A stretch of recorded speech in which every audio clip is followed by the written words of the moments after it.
ശോഭന കിച്ചണിലേക്ക് എല്ലാവർക്കും നമസ്കാരം. 3 വർഷത്തിന് ശേഷം വീണ്ടും ഞാൻ പാചകത്തിലേക്ക് ഇറങ്ങിയിട്ടുണ്ട്. എന്നെ എല്ലാവരും സഹകരിക്കുക. ഇന്ന് നമുക്ക് ഒരു അടപ്രഥമൻ വെച്ചാലോ?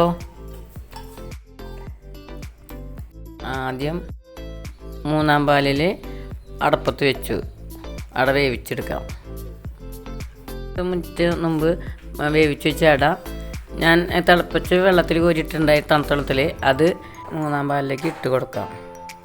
അട ഇട്ടതിന് ശേഷം നമുക്കത് നല്ലോണം ഇളക്കി അത് വേവണ വരെ ഇളക്കി കൊണ്ടിരിക്കണം.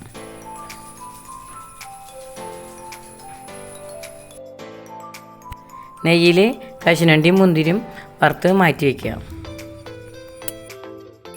മധുരം ബാലൻസ് ചെയ്യാൻ വേണ്ടി നുള്ളി ഉപ്പിട്ട് കൊടുക്കാം. നന്നായി ഇളക്കി കൊടുക്കാം.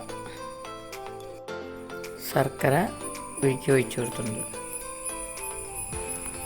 അത് കഴിഞ്ഞ് 1-ാം പാൽ ഒഴിച്ച് നമ്മൾ ഇളക്കി നല്ലോണം ഇതാക്കി തിള വരുമ്പോൾ ഒന്ന് തിളച്ച് കഴിഞ്ഞാൽ നമ്മൾ ഓഫ് ചെയ്ത് വെച്ച് കശുവണ്ടിയും മുന്തിരിയും വറുത്തതിട്ട് ഏലക്കായപ്പൊടി ഇട്ട് കഴിഞ്ഞാൽ നമ്മുടെ കൊതിയൂർന്ന പായസം ഇവിടെ റെഡി.